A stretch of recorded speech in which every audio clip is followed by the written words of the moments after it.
अटक जेल के कैदी नंबर 804 इमरान अहमद खान न्याजी के जराइम की तफसील मुलाहिजा फरमाएं। पहला जुर्म, जिस मुल्क की गरीब लाचार अवाम के हजारों लोग माहाना कैंसर से मर जाते थे, उस कौम को चंदा जमा कर करके 3 कैंसर अस्पताल बनाकर दिए जहां 70% लोगों का मुफ्त इलाज होता है। जुर्म नंबर 2, जब इसकी साबका अहलिया जमाइमा ने इसे कहा कि या मेरे साथ लंदन में ऐश की जिंदगी गुजारो या मुझे छोड़ दो, तो इसने पाकिस्तान को चुन लिया, बीवी को छोड़ दिया। यहाँ तक के लाखों पाउंड्स जो जमाइमा की दौलत से इसे मिलने थे, वो ये कहकर ठुकरा दिए कि मुझे इन पैसों की कोई जरूरत नहीं। तीसरा जुर्म, 40 सालों से एक दूसरे को सियासी इक्तदार बांटने वाले सियासतदानों को अवाम के सामने इसने एक्सपोज कर दिया।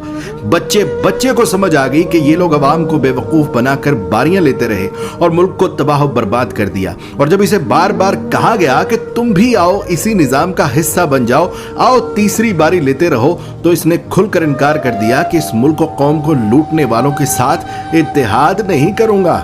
चौथा जुर्म, इसने अपने इक्तदार के दौरान मुस्लिम दुनिया को इकट्ठा करने की जसारत की। हुर्मत रसूल सल्लल्लाहु अलैहि वसल्लम का मुकद्दमा आलमी बिरादरी के सामने रख दिया और दुनिया को मजबूर कर दिया कि वो हमारे नबी पाक सल्लल्लाहु अलैहि वसल्लम की शान में गुस्ताखी करने वालों को पागल करार दें, और इसकी तो करारदाद भी पास करवा ली।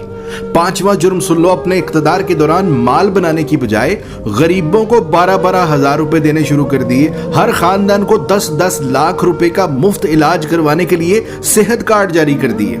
छठा जुर्म सुनो इसका, जब हिंदुस्तान ने मकबूजा कश्मीर का स्टेटस जबरदस्ती बदला था, तो उसको भी आलमी बरादरी के सामने लताड़ दिया। उसके साथ तिजारत ये कहकर बंद कर दी कि जब तक तुम कश्मीर का स्टेटस बहाल नहीं करते, तुमसे तिजारत नहीं करूंगा। सातवां जुर्म, जब इसे पूछा गया कि क्या माजी के सियासतदानों की तरह आप भी अमेरिका को इजाजत देंगे कि वो पाकिस्तान में बैठकर अफगानिस्तान पर हमले करे, तो इसने कह दिया एब्सोल्युटली नॉट। आठवां जुर्म, इस कैदी नंबर 804 इमरान अहमद खान न्याजी ने पाकिस्तान की तबाह बर्बाद हो चुकी कपड़े की इंडस्ट्री को दोबारा शुरू करने की जुर्रत की। यहां तक कि इतनी लूमें चला दी कि काम करने वाले कम पड़ गए और दुनिया जहान से पाकिस्तान में कपड़े के ऑर्डर आना शुरू हो गए।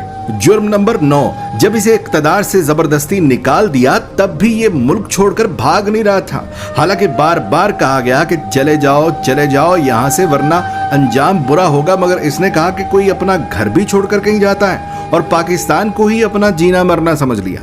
10वां जुर्म, जब इसे कहा गया कि बाकी सियासतदानों की तरह तुम भी मगरिब को जमीनी खुदा मान लो, जान छुड़ा लो और उनके आगे सर झुका लो, तो इसने न सिर्फ खुद इनकार कर दिया बल्कि अपनी कौम को भी यही सिखाने लगा कि झुकना सिर्फ रब के आगे है, किसी इंसान के आगे नहीं झुकना। जुर्म नंबर 11, जहां नए सिनेमा घरों की जरूरत थी, वहां इसने रहमतुल्लिल आलमीन एकेडमी बना दी। जहां स्कूलों में डांस टीचर, म्यूजिक टीचर भर्ती करने थे, वहां इसने स्कूलों में यकसा निसाब और कुरान व हदीस की किताबें लाजमी करार दे दी। 12वां जुर्म सुनो, इसने गरीब और अमीर के लिए एक जैसा इंसाफ मांगना शुरू कर दिया। कहने लगा गरीब का भी उतना ही हक है जितना अमीर का है। जुर्म नंबर 13, PIA का जो अमेरिका में रोज वैलेट होटल हमने अब गिरवी रखा है, ये उसे 2 साल पहले आजाद करवा के कौमी असासों में शुमार कर रहा था। 14वां जुर्म सुनो, ये ओवरसीज पाकिस्तानियों से लाड करता था, उन्हें एक बाप की तरह सहूलियात देना शुरू कर दी थी। बैरून मुल्क वफात पाने वाले ओवरसीज पाकिस्तानियों का जस्दे खाकी पाकिस्तान लाने से लेकर तदफीन तक का सारा खर्च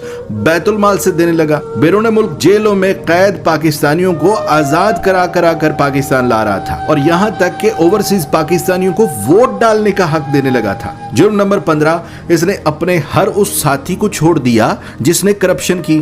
जहांगीर तरीन जैसे दोस्त को भी करप्शन का माल बनाने पर खुद से अलग कर दिया और ताहयात सियासत से नाअहल करवा दिया। कैदी नंबर 804 इमरान अहमद खान न्याजी के जराइम की तफसील बहुत लंबी है, लिहाजा बकिया जराइम सुनने के लिए दूसरी वीडियो मुलाजा फरमाएं।